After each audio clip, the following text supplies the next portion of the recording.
देखिए मुकंजी, इस देश की सबसे बड़ी अदालत माननीय सुप्रीम कोर्ट के दो जस्टिस, जो सुप्रीम कोर्ट के सबसे सीनियर जस्टिस हैं, उनकी दो बेंच ने एक बहुत ही महत्वपूर्ण निर्णय दिया है। जी। उन्होंने एक तरफ ना केवल पवन खेड़ा के लिए परेशानी ही नहीं, उनको जेल में भेजने की तैयारी कर दी है। और शायद अब बेल लेने में भी उनको प्रॉब्लम आएगी, क्योंकि जो उनके कमेंट्स हैं, उनके जो जस्टिस के, वो बड़े चौंकाने वाले हैं। उन्होंने कहा कि तेलंगाना गवर्नमेंट ने किस आधार पर उनको बेल दे दी। जी बिल्कुल। एक आदमी के 10 जगह यदि मकान हिंदुस्तान के ऊपर है, तो कहीं भी जाकर वो हाई कोर्ट जाकर बेल ले सकता है। ऐसा नहीं है, क्योंकि हम्म। पवन खेड़ा का खुद का मकान निजामुद्दीन दिल्ली के अंदर है।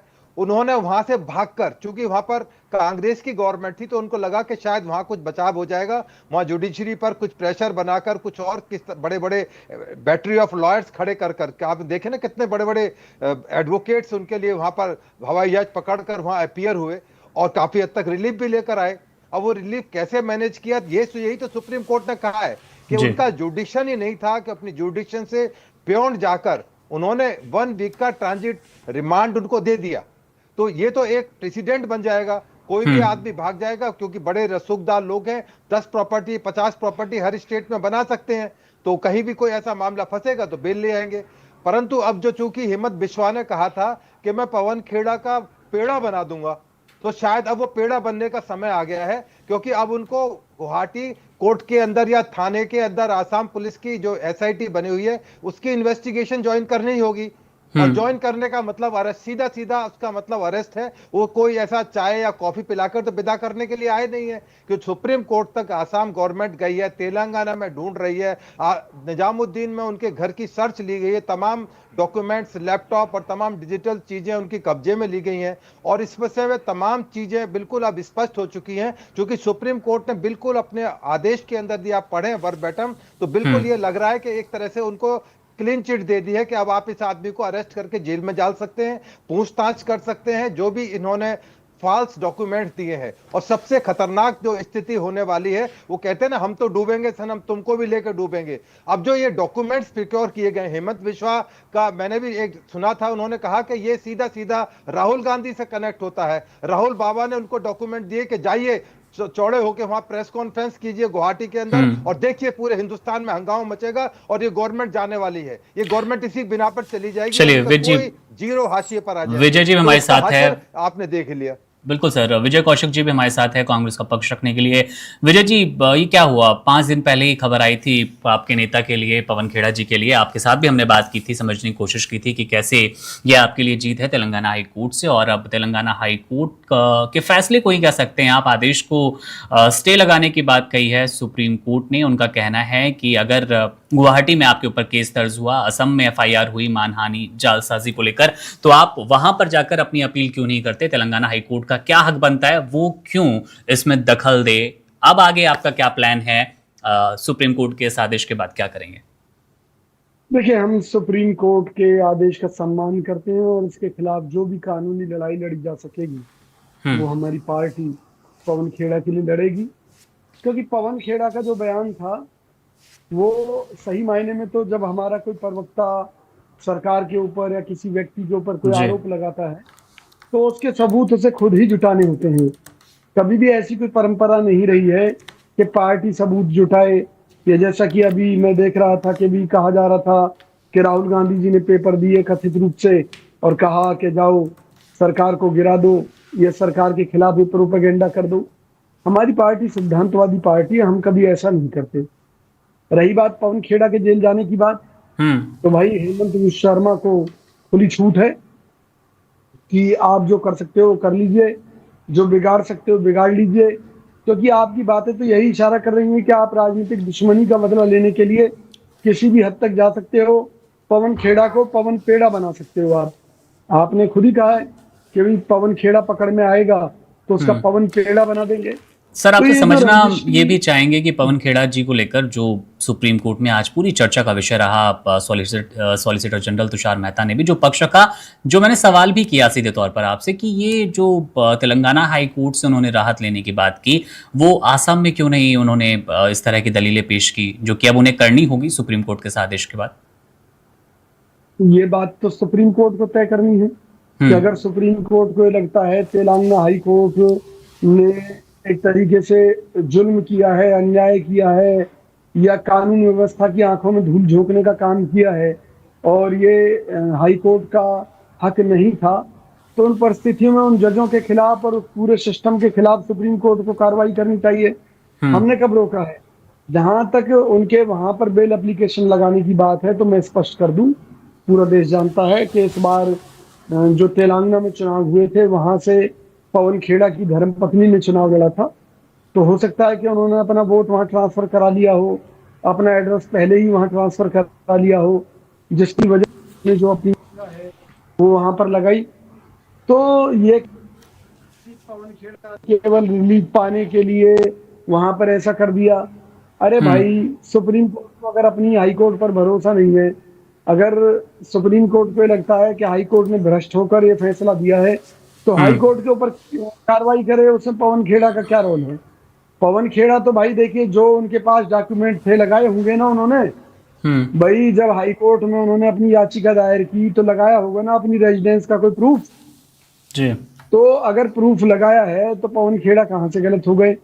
और सबूत नहीं लगाया था अपने रिहाइश का, तो फिर तो हाई कोर्ट ने उसको एंटरटेन क्यों किया उस याचिका को? तो पवन खेड़ा ने जो काम किया वो न्याय के सिद्धांतों के तहत किया, क्योंकि वो खुद वकील हैं। उन्हें खूब अच्छी तरह मालूम है कि अगर गलत वो बात कोर्ट के सामने रखेंगे तो उसका परिणाम उन्हें भुगतना होगा। आगे का तो प्लान निश्चित सर तौर पर समझना हम चाहेंगे तो आपसे कि अदालत ने जो कहा है कि अग्रिम जमानत अगर वो चाहते हैं तो गुवाहाटी हाई कोर्ट का रुख करें, तो क्या हम आगे अगले कुछ दिनों में देख पाएंगे कि पवन खेड़ा गुवाहाटी हाई कोर्ट में नजर आएंगे और वहां अपनी दलीलें पेश करें? बिल्कुल बिल्कुल, अगर सुप्रीम कोर्ट ने निर्देश दिया है, या तो हम सुप्रीम कोर्ट के आदेश के खिलाफ आगे जाएंगे, या फिर हम सुप्रीम कोर्ट के निर्णय के मुताबिक गुवाहाटी हाई कोर्ट में अपना पक्ष रखेंगे। और हमें पूरा विश्वास है कि पवन खेड़ा को न्याय मिलेगा, क्योंकि जब भाजपा के नेता हमारे नेताओं के खिलाफ तमाम तरह के झूठे भ्रामक दावे करते हैं, तब उनके खिलाफ तो इस तरह के मुकदमे दर्ज नहीं होते। और ये राजनीतिक रेंज का मामला है। पर मैं तो ये कह रहा हूँ कि हमारे पहले आंदोलन की जेल पे हैं, अगर जेल में भी रहेंगे तब पर पड़ने वाला नहीं है। हमारी लड़ाई, हमारा संघर्ष जारी रहेगा और हम भाजपा सरकार को बेनकाब करने का काम करते रहेंगे। चलिए सर, वो तो काम करते देखेंगे रहेंगे। सर चुनाव के बाद भी। चलिए, एक ताज़ा बयान हमारे पास यहाँ पर हिमंता बिस्वा शर्मा का आ रहा है, वो बयान आपको सुनाते हैं। उसके ठीक बाद चलेंगे आलोक जी के पास। आलोक जी भी हमारे साथ कुछ इंसाइट शेयर करेंगे कि इस नए झटके के बाद क्या करेगी कांग्रेस। पहले वो भाषण सुन लेते हैं, वो बयान सुन लेते हैं। हिमंता इस अपडेट के बाद क्या कह रहे हैं? सर, आप नेता ये पे ईडी का रेड हुआ है चंडीगढ़ में, वो तो सब में उस समय कहाँ मेरा मैं अपना पूरा मैं आया छोटा प्रदेश से, ये दुनिया का खबर मेरा पास कैसे रहेगा? हाँ, नहीं, खाली दर्शन करना है, गुवाहाटी लौटना। काल से मेरा सभा है, आज महाप्रभु का दर्शन लेना है और वहाँ पास गुवाहाटी।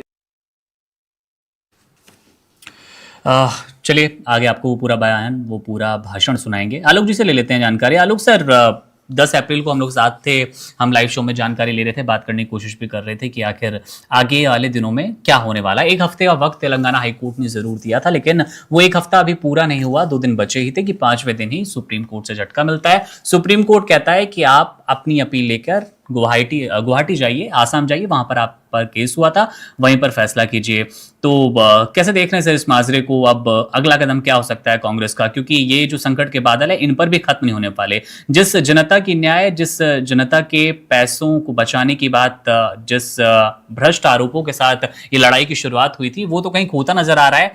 अभी विजय जी भी बता रहे थे कि न्याय मिलेगा पवन खेड़ा को, न्याय वो जनता को दिलाने जा रहे थे पवन खेड़ा, और खुद फंसते नजर आ रहे हैं। आगे क्या होगा कांग्रेस का सर प्लान? क्या करना चाहिए, या फिर अब हिमंता के लिए ये विन विन वाली सिचुएशन है?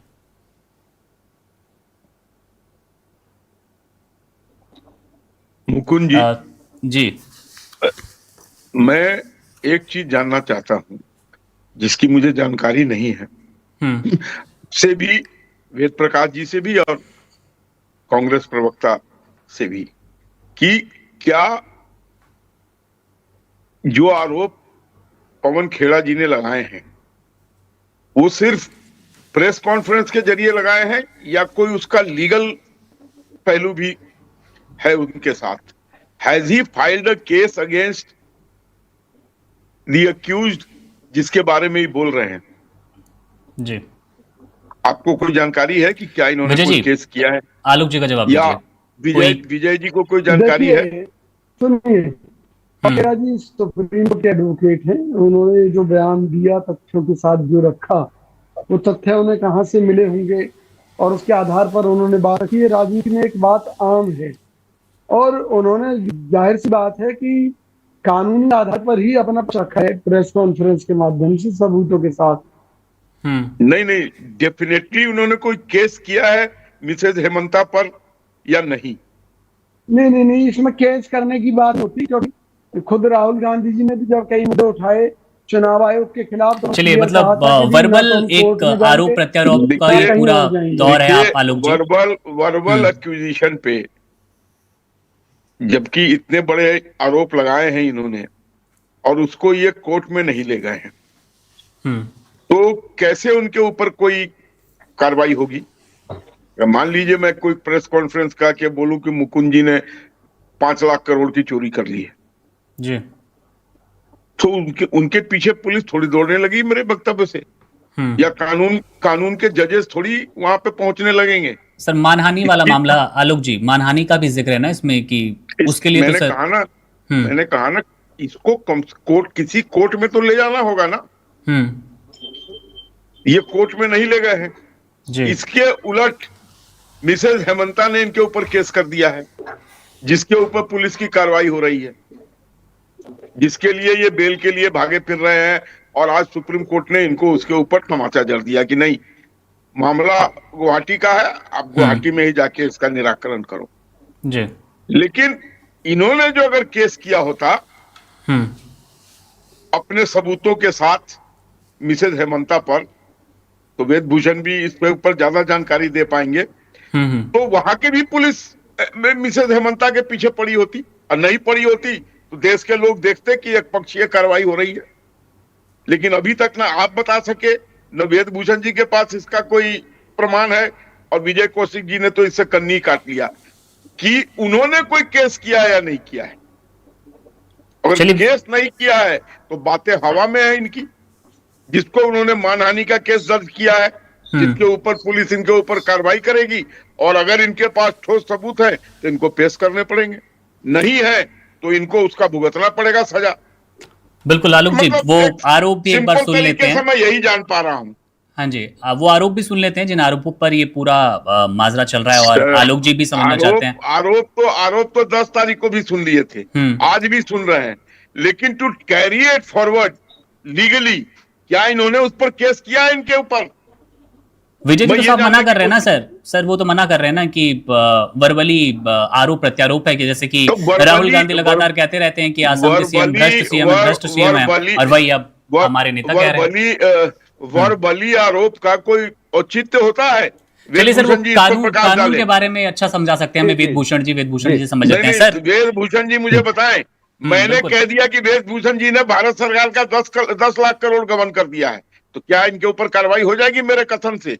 आई want to know this, because मैं इसके ऊपर उतना ज्ञान नहीं रखता हूं। बिल्कुल वेद जी से जानेंगे। वेद जी, ये पूरा माजरा कैसे देख पा रहे हैं आप?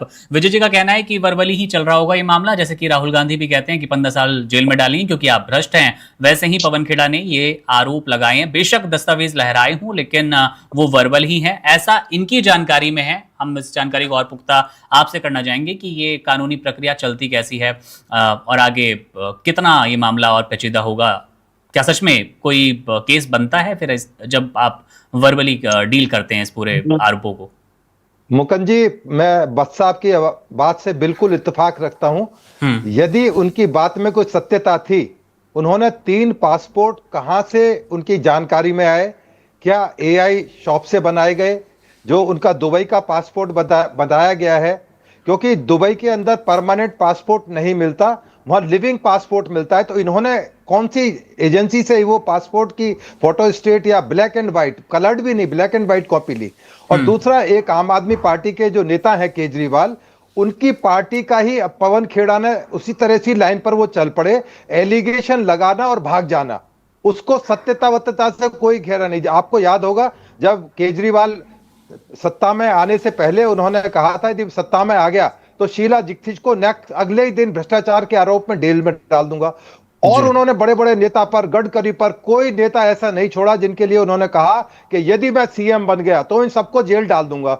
और इन्होंने कोशिश भी की, इन्होंने दिल्ली की एंटी करप्शन ब्रांच के अंदर रिलायंस के ऊपर एक केस डाल दिया जो कि डल ही नहीं सकता था। बाद में उस केस की बड़ी दुर्गति हुई, वो केस भी खत्म हो गया। तो ये एक वही पैटर्न जो आम आदमी पार्टी के केजरीवाल का था, पवन खेड़ा ने भी वही एलिगेशन का लगाना और भाग जाना वो इन्होंने एडॉप्ट कर लिया है। परंतु ये बहुत लंबे समय तक चलने वाला, जी जी बोलिए, आप बात कंप्लीट कीजिए। जी, वो उसमें चलने वाला नहीं है, क्योंकि जो 3 पासपोर्ट है उसमें एक एंटीगुआ बरबुडा का है, दूसरा इजिप्ट का है और तीसरा दुबई का है। तो तीनों पासपोर्ट्स की जानकारी उनको बतानी होगी। और हिंदुस्तान की कोई कोर्ट, चाहे हाई कोर्ट है चाहे सुप्रीम कोर्ट है, कभी भी ये ऐसे ऑर्डर नहीं करते कि आपके खिलाफ एफआईआर है और आप एफआईआर की जानकारी और इन्वेस्टिगेशन ज्वाइन नहीं करेंगे। मैं समझता हूं कि यदि ये मामला अब गुवाहाटी हाई कोर्ट के अंदर जाएगा तो हाई कोर्ट उनको सीधे सीधे बेल देकर यह नहीं कह देगी कि आप इन्वेस्टिगेशन ज्वाइन नहीं करोगे, क्योंकि उनके खिलाफ 2 मामले हैं। एक तो सिविल मामला है, डिफेमेशन का केस डाला गया उनकी पत्नी ने कि मेरी जो इज्जत गई है, मेरे खिलाफ जो फॉल्स एलिगेशन लगाए गए हैं, मुझे उसका खर्जाना दिया जाए, डैमेजेस दिया जाए। दूसरा एक क्रिमिनल केस फोर्जरी का, जिसमें चीटिंग, फोर्जरी तमाम सेक्शंस लगी हुई हैं, जिसमें कम से कम सजा 10 साल है और नॉन बेलेबल है, उसमें जल्दी से कोर्ट्स बेल नहीं देती। तो मैंने पहले भी आपके शो में कहा था कि अब पवन खेड़ा के लिए बहुत बड़ी मुसीबत बनने वाली है। यदि हाई कोर्ट ने भी हाथ खड़े कर दिए तो ये लगभग तय है कि उनको एसआईटी के सामने इन्वेस्टिगेशन ज्वाइन करनी होगी और बताना होगा कि तमाम डॉक्यूमेंट्स कैसे उन्होंने प्रोक्योर किए थे। और कोई कंसीलमेंट ऑफ फैक्ट का मामला है तो वो उनके लिए और मुसीबत का सामना उनको करना पड़ सकता है। प्राइमा फेसाई ये कोई भी एक आम पुलिस वाला या एक आम जानकार या कोई भी वकील जिस तरह के एलिगेशन है उसमें बिल्कुल क्लियर बनता है कि इस तरह का एक ऑफेंस बनता है। यदि वो एलिगेशन सही निकलते हैं पवन खेड़ा के, तो पवन खेड़ा की पत्नी जो विश्व शर्मा उनकी पत्नी जो रिनिका भुइयां है, उनकी मुसीबतें बढ़ सकती हैं, सीएम की मुसीबतें बढ़ सकती हैं, परेशानी में आ सकते हैं। उल्टा यदि निकला तो उतनी ही ज्यादा पवन खेड़ा के लिए परेशानी पैदा हो सकती है, क्योंकि इतना टाइम अब आसाम पुलिस को मिल चुका है, दिल्ली कोई दूर नहीं, जब वो सर्च कर सकते हैं तो वहां की तमाम एम्बेसी से वो नोटिस देकर ये जानकारी ले चुके होंगे कि क्या वहां की गवर्नमेंट ने ये कोई पासपोर्ट जारी किए। ये पासपोर्ट कोई छोटा डॉक्यूमेंट नहीं होता कि जाए आप किसी भी आधार कार्ड या कहीं गली मोहल्ले में किसी स्टोर पर जाकर या कैफे पर जाकर बनवा लें या कोई नकली क्रिएट कर लें, क्योंकि एक राज्य का, किसी स्टेट का सबसे इंपॉर्टेंट डॉक्यूमेंट होता है। तो इसलिए पासपोर्ट मिलना इतना आसान काम नहीं है जितना कि आम आदमी समझता है कि गए और 3 कंट्रीज का पासपोर्ट लेकर आ गए, क्योंकि तमाम प्रक्रियाएं वहां भी अडॉप्ट की जाती हैं, वहां भी वेरिफिकेशंस की जाती हैं पुलिस की कि ये जो जिस आदमी ने अप्लाई किया है तो वो पासपोर्ट लेने का हकदार है, क्या उसको पासपोर्ट जारी कर दिया जाए, क्योंकि उसके बाद में वहां की तमाम फैसिलिटीज, तमाम जितने भी प्रिविलेजेस हैं उस कंट्री के वो अवेल कर सकेंगे। तो प्राइमा फेसाई लगता है कि सारे डॉक्यूमेंट्स फॉल्स हैं। अब वो कहां से प्रोक्योर किए गए हैं, राहुल गांधी ने दिए या किसी XYZ ने सड़क चलते आदमी ने उनको पकड़ा दिए कि जाइए प्रेस कॉन्फ्रेंस की दिए। तो जिस जोर शोर से उन्होंने प्रेस कॉन्फ्रेंस गुवाहाटी में की तो उतने जोर खरोश के साथ में दिए, उतने कॉन्फिडेंट हैं, तो क्यों पब्लिक में एक बार आकर प्रेस कॉन्फ्रेंस क्यों नहीं देते, क्यों जेल जाने से डरते हैं? पहले भी नेता, बड़े बड़े नेता जेल जा चुके हैं। यदि उनको सत्यता पर अपना यकीन है, उनको सेल्फ कॉन्फिडेंस है कि मैंने जो डॉक्यूमेंट्स प्रेस कॉन्फ्रेंस में जोर शोर से दिखाए हैं वो बिल्कुल सत्य है और मैं उनके साथ अडिग हूं, खड़ा हुआ हूं, कोर्ट भी उनकी बात को मानेगी। यदि वो प्रूव कर पाए, बियॉन्ड डाउट यदि बता सके तो कोर्ट उनकी हर बात को मानेगी, सुनेगी और उस पर सीएम के खिलाफ भी कार्रवाई हो सकती है, रिनिका भुइयां के खिलाफ भी एक्शन हो सकता है, उनके खिलाफ भी एफआईआर हो सकती है। ये कानून 2 धारी तलवार है, एक तरफ एक्यूज को मारती है, यदि एलिगेशन कंप्लेनेंट ने फांस लगाए तो उसके कंधे पर भी तलवार लटकी होती है कि यदि उसके एलिगेशन फाल निकले तो उनको लेने के देने पड़ सकते हैं। तो थोड़ा कानूनी मसला है, थोड़ा और इंतजार करते हैं हम और आप, फिर दोबारा इस पर डिबेट करेंगे जब हाई कोर्ट अपना गुवाहाटी हाई कोर्ट में जाते हैं या नहीं जाते हैं, ये उनका प्रेरोगेटिव पवन खेड़ा का। होगा, क्या वो इन्वेस्टिगेशन ज्वाइन करना चाहेंगे, ये आने वाले समय में हम दोबारा बैठकर इस पर तमाम बिल्कुल। दो छोटे छोटे सवाल करेंगे। वेद जी मैं जोड़ना चाहूंगा यहाँ पे, जैसा कि आपने पवन खेड़ा जी के लिए बार बार जिक्र किया हमारे पिछले दोनों शो में भी, कि अगर जो उन्होंने आरोप लगाए हैं दस्तावेज अगर फर्जी निकलते हैं तो उन दस्तावेजों के जरिए ही उन्हें 10 साल तक की सजा हो सकती है, नॉन बेलेबल होती है, गैर जमानती वो सजा काट सकते हैं। हिमंता जी को लेकर क्या देख पा रहे हैं आप? अगर इसमें जरा सी भी सच्चाई है, जिन दस्तावेजों को लेकर प्रेस कॉन्फ्रेंस करते हैं पवन खेड़ा, तो हिमंता जी कितनी सजा काट सकते हैं? हिमंता जी के लिए कितनी जेल का प्रावधान हो, वो जुर्माने का प्रावधान हो? और इसके बाद एक बात जो चल रही है वो सोशल मीडिया हो, कई राजनीतिक जानकार भी कह रहे हैं, अभी हमारे शो में भी बात हो रही थी कि राहुल गांधी ने ही शायद ये दस्तावेज दिए हैं पवन खेड़ा को दिखाने के लिए, अपनी बात साबित करने के लिए। तो क्या राहुल पर भी संकट यहां मंडरा सकता है? देखिए, वत्स साहब ने बहुत ही अच्छी अहम बात की थी कि क्या पवन खेड़ा संतुष्ट हैं, तो उन्होंने वहां के थाने में या आसाम पुलिस में इसकी एक कंप्लेंट क्यों नहीं दी? केवल एक प्रेस कॉन्फ्रेंस जोर शोर से कर देना, किसी पर भी एलिगेशन, वाइल्ड एलिगेशन लगा देना।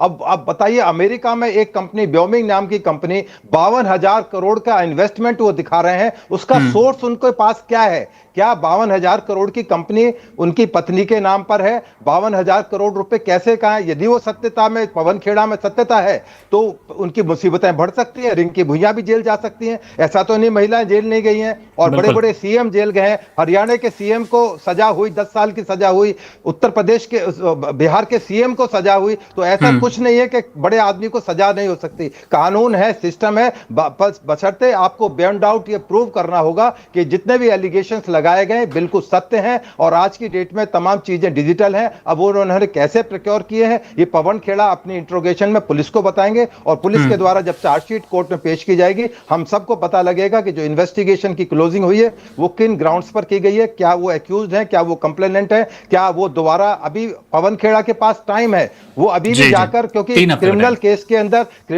के अंदर कोई टाइम लिमिटेशंस नहीं है। पवन खेड़ा यदि सत्य है तो आज ही उनको आसाम पुलिस के पास में जाकर इनके खिलाफ एफआईआर करानी चाहिए, क्योंकि पासपोर्ट एक्ट में प्रोविजन है कि आप हिंदुस्तान का पासपोर्ट रहते हुए दूसरे कंट्री का पासपोर्ट, और बल्कि 3-3 कंट्रीज का पासपोर्ट उनकी पत्नी रिटेन नहीं कर सकती है, तो उनकी भी मुसीबतें बढ़ती हैं। तो सत्य में जयते, सत्य की जीत हो जाएगी। यदि पवन खेड़ा सत्य है तो कोर्ट कहेगी कि हाँ, एलिगेशन सही पाए गए, उनकी पत्नी के खिलाफ भी वही एक्शन हो सकता है जो पवन खेड़ा पर इंतजार है। देखते हैं कि पवन खेड़ा वहां के किसी थाने में जाकर गुवाहाटी में कोई एफआईआर कराते हैं, या केवल हवाई उनकी कार्रवाई है, प्रेस कॉन्फ्रेंस जोर शोर से करना, भाग जाना, जो कि आम आदमी पार्टी का एक बहुत अच्छा उनके ऊपर एक इंपैक्ट आया है कि उन्होंने उनसे बहुत कुछ सीखा है, क्योंकि उनके साथ ही रहे आम आदमी पार्टी। ठीक है, बिछड़ गए उनके साथ में, पर वो बहुत अच्छी सीख उनको देकर गए। अब वो सीख कितना काम आएगी ये तो वक्त बताएगा।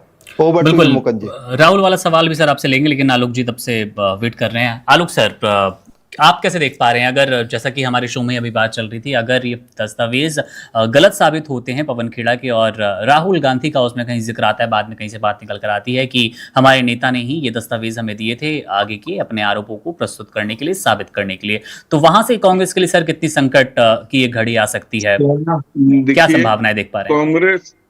देखिए मुकुंद जी, कांग्रेस विगत कुछ वर्षों से बहुत सी एलिगेशन लगाती है जी नरेंद्र मोदी सरकार पर, एनडीए सरकार पर, लेकिन आज तक एक भी चीज वो सिद्ध नहीं कर पाई है, जिसके कारण उसको लगातार चुनाव में मुंह की खानी पड़ रही है। नरेंद्र वो जब राफेल का मामला आया था, चौकीदार चोर है जी, उसके बाद नरेंद्र सरेंडर, तीसरी बार वोट चोर गद्दी छोड़, बिल्कुल, and none of them were proved in any court. तो इसका क्या दुर्गति हुआ चुनाव में, वो मैं आपसे बयान करने की मुझे जरूरत नहीं है। और अभी ठीक कहा वेद भूषण जी ने कि चाहे कोर्ट में मिसेज हेमंता पर प्रूव हो या पवन खेड़ा पर प्रूव हो, मिस डूइंग, गलत चीजें, तो जिसके ऊपर भी प्रूव होगा उसको सजा मिलेगी। लेकिन मिसेज हेमंता ने तो केस कर दिया और गुहार लगाई है कोर्ट से कि प्लीज आप ये गलत है, आप मुझे इससे मानहानि का केस मेरा बनाइए और मुझको मानहानि दिलवाइए जी। उसके उलट पवन खेड़ा ने सिर्फ प्रेस कॉन्फ्रेंस किया है, जहां तक अभी तक मेरी जानकारी में आया है जी। But he has not filed a case against Mrs Hemanta. इनकी बातें तो अभी तक हवा हवाई है, तो इनको तो जाके वहां केस करना चाहिए, और नहीं तो इनके ऊपर केस हुआ है, उसके तहत इनकी गिरफ्तारी होगी, इनको अपने सबूत पेश करने होंगे। अगर वो सबूत सही पाए गए तो ये बरी हो जाएंगे, और नहीं तो ये जाएंगे जेल। जितना सजा है, जितना 10 साल का या जो भी है, ये तो लीगल मैटर है। He will have to face the consequences. और ये जो बात है कि मुझे फलाने ने दिया, इस पर थोड़ी कोई मामला दर्ज हो जाएगा जी।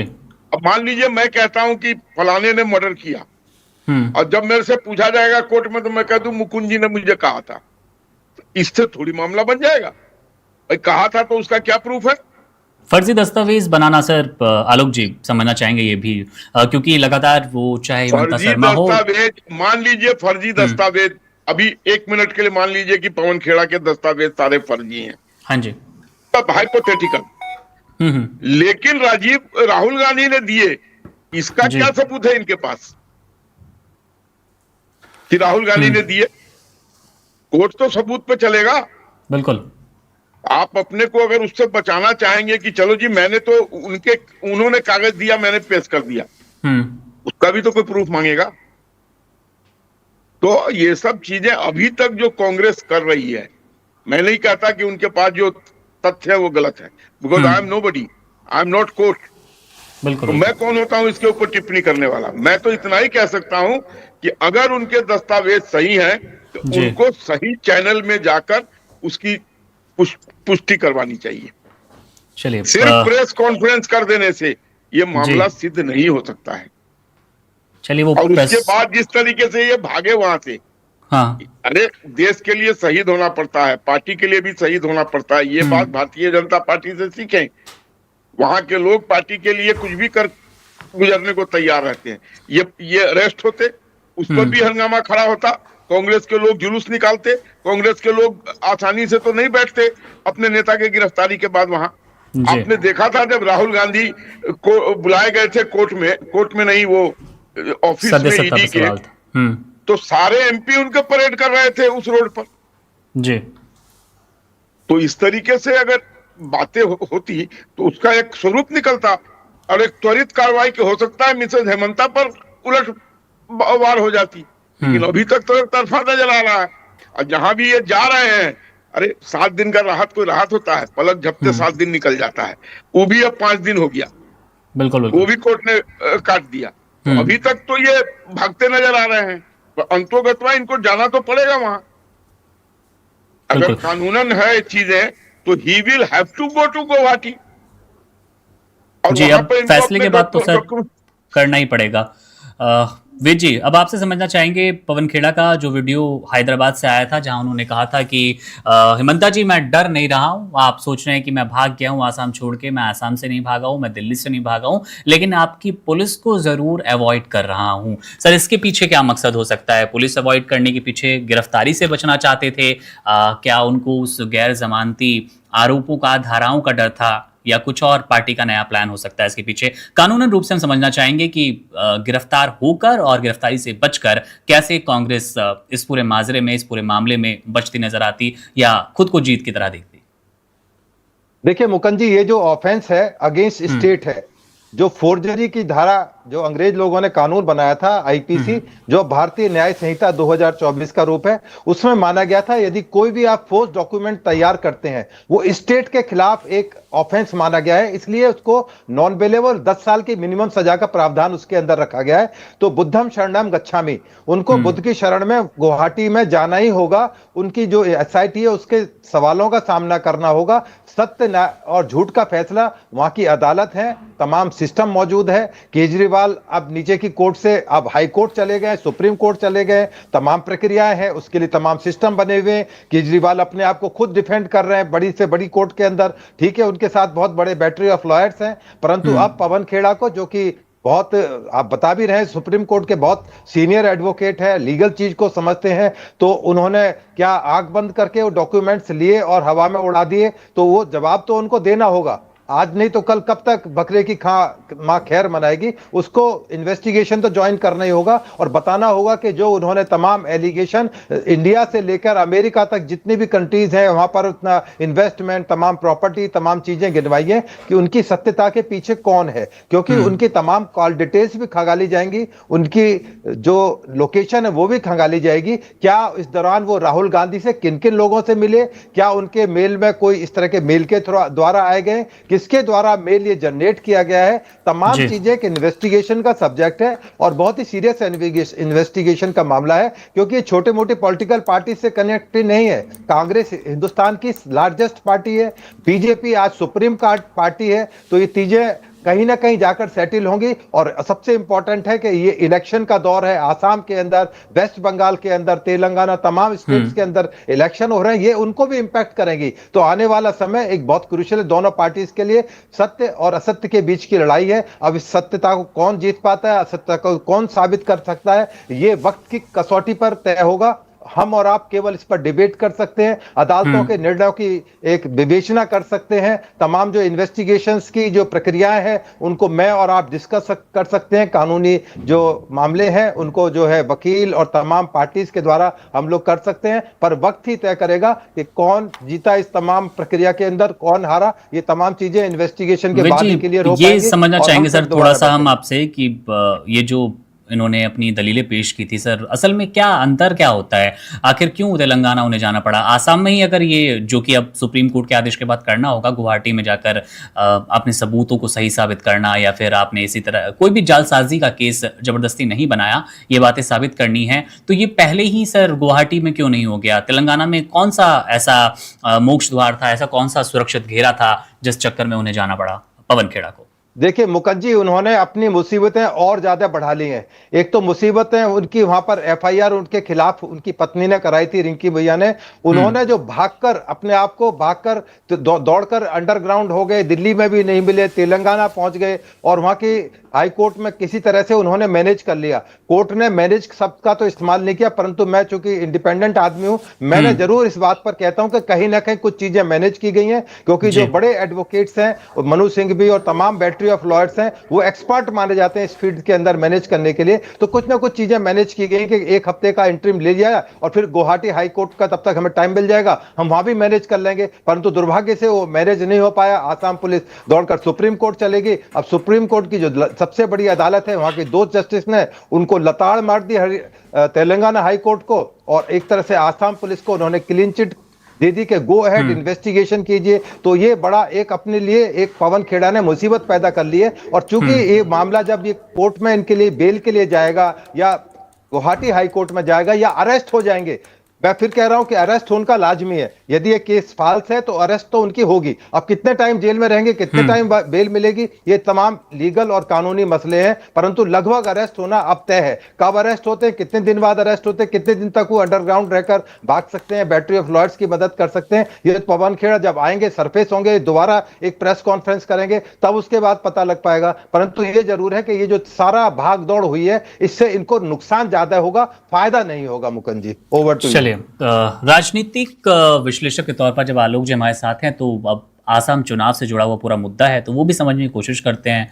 सर, 9 अप्रैल का दिन जब मतदान हुए आसाम में और बम्पर मतदान हुए, और उसके बाद ये पूरा माजरा अभी तक खत्म नहीं हुआ है। 9 अप्रैल से ठीक 2-3 दिन पहले 5 अप्रैल को ये आरोप लगाए थे पवन खेड़ा ने, फर्जी दस्तावेज, फर्जी पासपोर्ट के। उसके बाद एफआईआर, मानहानि, जालसाजी का केस आया हेमंता जी उनकी मिसेस की ओर से। सर, चुनाव कैसे प्रभावित होने वाला है इस पूरे, आप कह सकते हैं, उठापटक के बीच, सियासी तूफान के बीच? लग ऐसा रहा था, क्योंकि सुप्रीम कोर्ट ने एक अच्छा काम जरूर किया है। सुप्रीम कोर्ट की ओर से 3 हफ्ते का वक्त दिया गया है पवन खेड़ा जी को, यानी कि आप कह सकते हैं लगभग वो चुनाव की जब मतगणना होगी उसके आसपास ये पूरी प्रक्रिया खत्म होने की कोशिश होगी। तो सर, चुनाव कैसे प्रभावित होने वाला है? दोनों पक्षों को आप करीब से जानते हैं, दोनों पक्षों को सुनते हैं, तो किसके लिए सर भारी रहने वाला है चुनाव इस मुद्दे के इर्द गिर्द, या फिर बहुत ज्यादा प्रभाव नहीं पड़ेगा? देखिए मुकुंद भाई जी, देश की जनता बहुत प्रबुद्ध हो चुकी है और विकास के नाम पर अब वोट ज्यादा पड़ता है और लोग ये आंकते हैं कि किसकी रेजिम में, प्रदेश में या सेंटर में विकास हुआ है। 2 बार 3 बार रिपीट होना, 4 बार 5 बार रिपीट होना, ये मजाक नहीं है। एंटी इनकम्बेंसी कितना हाई हो जाता है अगर आप 5वीं बार इलेक्ट हो रहे हैं तो। बिल्कुल बिल्कुल। लेकिन आपने कुछ ऐसा किया होगा कि जनता अभी भी आपके साथ है जी। और इन चीजों को ऐन वक्त पे लाकर बम फोड़ना ये भी एक इंगित करता है कि वाई एट दिस मोमेंट, इसी वक्त क्यों, पहले क्यों नहीं। तो मुझे नहीं लगता है अभी वाले चुनाव में, जो अभी असम में चुनाव है या हुआ है जी, उस पर इसका कोई ज्यादा इम्पैक्ट पड़ेगा। हाँ, अगर इसमें मिसेज हेमंता पर प्रूव हो गया केस और सजा हो गई, इसका इम्पैक्ट इमीडिएट हेमंत बिश्व शर्मा के सीएम पद पर पड़ेगा। फिर चाहे अनचाहे इनको रिप्लेस होना पड़ेगा। बिल्कुल। लेकिन फिलहाल जब तक ये मामला सब जुडिस है, इसका फैसला नहीं आ जाता और कौन इसमें दोषी सिद्ध होता है, तब तक ये अधर में लटका रहेगा मामला। डिबेट के लिए अच्छी टॉपिक मिल जाएंगी आप लोगों को भी, हम लोगों को भी, लेकिन I don't think it will have an impact on the electorate.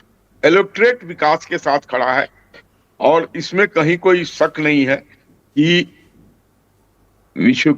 Hemant विश्व शर्मा के नेतृत्व में या यूं कहें कि नरेंद्र मोदी जी के नेतृत्व में असम में अद्भुत विकास हुआ है। इंफ्रास्ट्रक्चरल विकास बहुत मजबूती से खड़ा हुआ है। उसका एडवांटेज जरूर भारतीय जनता पार्टी को जाएगी। ठीक है सर, एक बार फिर मुकुंद जी देखिए, मुकुंद जी मैं राजनीतिक आदमी तो नहीं हूँ और मैं तो एक सरकारी आदमी, रिटायर्ड आदमी, पर मैं इतना कैलकुलेट जरूर करता हूं कि ये मिसफायर हुआ है कांग्रेस का और कांग्रेस के हाथों जो बम चलाने की, फाड़ने की कोशिश की गई थी, मुझे लगता है कांग्रेस के हाथ खुद झुलस जाएंगे इसके अंदर। बाकी तो जब निर्णय आएगा, पब्लिक का निर्णय आएगा, वो तय करेंगे कौन सच था। परंतु इतना जरूर तय है कि मुझे लगता है कि मिसफायर हो गया है कांग्रेस से और इनका नुकसान इस इलेक्शन में, आसाम के इलेक्शन में हो सकता है बहुत बड़ा, इनको डैमेज उठाना पड़े और इनके जो हसीन सपने हैं वो सपने बनकर रह जाए और हो सकता है हेमंत बिश्वा वहां दोबारा रिपीट हो जाए। यदि हेमंत बिश्वा रिपीट हो गए तो इनकी मुसीबतें और मल्टीप्लाई हो सकती हैं। तो देखते हैं इलेक्शन का क्या रिजल्ट आता है। बिल्कुल, अलग जी से भी जानेंगे, लेकिन उससे पहले मैं चाहूंगा वो भाषण जो एक बार फिर सुप्रीम कोर्ट के इस फैसले के बाद तेजी से सुना जा रहा है, वो लूज टॉक हेमंता बिस्वा शर्मा की, जिसमें कहा जा रहा था कि उन्होंने अपना आपा खोया, खड़गे को गाली तक दे दी है, पागल वागल कहा, पवन खेड़ा को लेकर कई ऐसे शब्द इस्तेमाल किए जो कि असंसदीय माने गए हैं। आप एक संवैधानिक पद पर बैठकर इस तरह के शब्दों के इस्तेमाल से बचें तो ज्यादा बेहतर है। मैं चाहूंगा वो भाषण भी हम सुन लें, उसके बाद आलोक जी के पास चलेंगे। मेरा चुनाव जीतने के लिए ये सब नहीं सही है, लेकिन कांग्रेस का लोग फालतू है, अकल नहीं। राहुल गांधी भी पागल है, ये पवन खेड़ा उससे भी ज्यादा पागल है। अब लीगल एक्शन भी लिया है। लीगल एक्शन तो चलेगा ही, लेकिन और एक एक्शन में लेने जा रहा हूँ, बाद में बताऊंगा। पवन खेड़ा को मैं पवन पेड़ा बना दूंगा।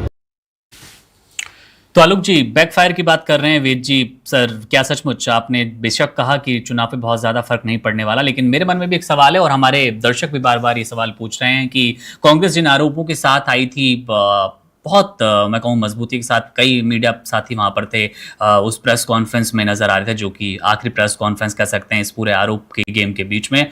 तो वहां पर पूरे दमखम के साथ आपने बोला, दस्तावेज लहराए, लेकिन सर बात अभी तक कहीं साबित नहीं हो पाई है और हेमंता शर्मा बहुत ज्यादा लोड भी नहीं ले रहे हैं कि हमें कुछ साबित करना है, बार बार मीडिया के सामने आकर अपनी सफाई पेश कर रहे हो, या फिर उनकी पत्नी रिंकी भुइयां जी जो हैं वो कर रही हो।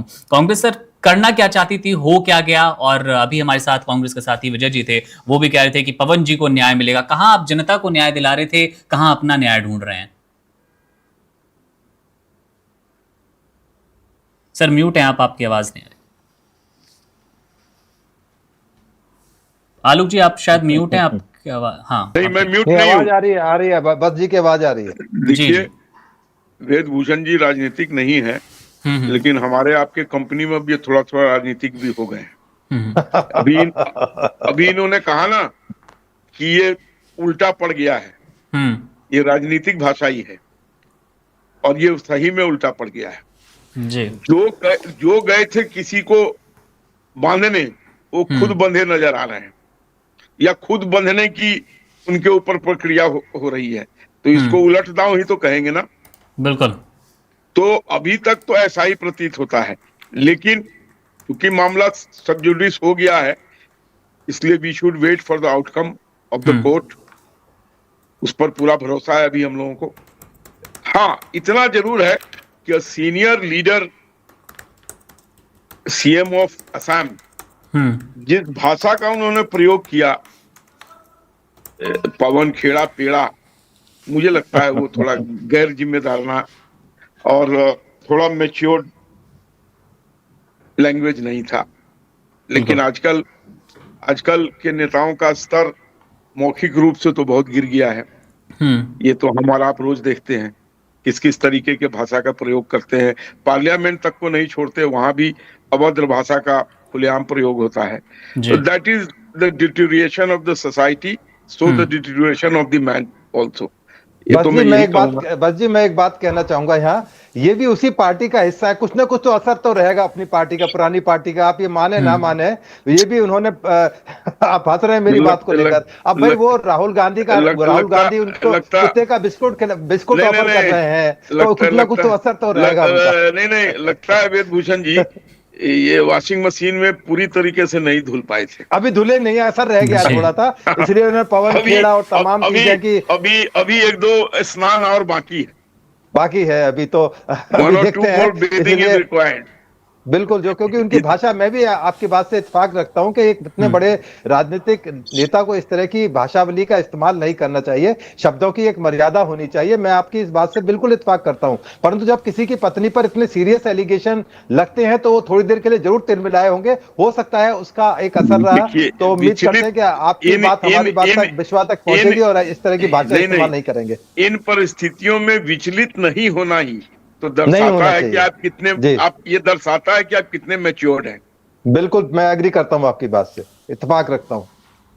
चलिए वेद जी, बस आपसे एक आखिरी सवाल, और सवाल आगे की प्रक्रिया को लेकर थोड़ा समझना चाहेंगे कि अब कितनी जल्दी पवन खेड़ा हमको एक बार आसाम में नजर आएंगे, और अगर आसाम वो पहुंचते हैं तो गिरफ्तारी के कितने चांसेस हैं? क्या उनको कोर्ट तक जाकर कोर्ट में पहुंचने का, अपनी दलीलें पेश करने का मौका मिलेगा, या फिर पुलिस उन्हें दबोच लेगी, जिस दबोचने से वो बचना चाहे थे अब तक, और कहा भी था कि हिमंता जी आपकी पुलिस को मैं अवॉइड कर रहा हूं? देखिए मुकंजय, यदि अभी पवन खेड़ा कहीं भी सरफेस हो जाए, क्योंकि सुप्रीम कोर्ट ने एक तरह से जो आसाम पुलिस के ऊपर जो एक डंडा लगा हुआ था कि 1 हफ्ते तक आप इनको अरेस्ट नहीं करेंगे, अभी पवन खेड़ा अरेस्ट हो जाएंगे, अभी विदिन 1 सेकंड और 1 मिनट के अंदर आसाम पुलिस उनको ढूंढ के अरेस्ट कर लेगी। वो चूंकि छिपे हुए हैं, अपने आप को बचा रहे हैं, तमाम हथकंडे जानते हैं, खुद भी वो वकील हैं, तो उनका अरेस्ट होना बिल्कुल लगभग तय है। जैसे ही वो कहीं भी सरफेस होंगे तो मैं समझता हूं कि हेमंत बिश्वा उसी समय अरेस्ट होंगे, और फिर और मैं और आप बैठकर फिर दोबारा इस बारे में विशेष वार्ता करेंगे कि अब आगे आने वाले समय में उनको क्या क्या चीजें फेस करनी पड़ेगी। तो अगली डिबेट के लिए भी हम लोग तैयारी करते हैं, बिल्कुल अरेस्ट होने की, गिरफ्तारी आती है। बिल्कुल, आपके साथ फिर जुड़ेंगे। वीर जी, बहुत शुक्रिया हमारे साथ इतने मीनिंगफुल इंसाइट्स देने के लिए, जानने के लिए कानूनी दांव पेच जो कि हमारे दर्शक हमेशा से समझना चाहते हैं। आलोक जी, आपका भी बहुत शुक्रिया, फिर आपसे जुड़ेंगे जैसी कोई अपडेट मिलती है। मैं एक ही चीज कहना चाहूंगा। जी बिल्कुल, कंप्लीट कीजिए। आपके डिबेट तो आज ये मेरा 5वां है और अभी भी आगे 3 और है, लेकिन आपके चैनल पे डिबेट करने का गरिमा और मजा कुछ और है। कम से कम स्पष्टवादिता को यहाँ पर प्रथम स्थान मिलती है, नहीं तो और जगह गोल गोल बातें करके ही निकलना पड़ता है। और वेद भूषण जी जैसे लोग भी बिल्कुल स्पष्टवादिता से बोलते हैं, मैं इनका भी खैर मकदम करता हूँ। बिल्कुल सर, दोनों मेहमानों का बहुत शुक्रिया। Subscribe to One India and never miss an update. Download the One India app now.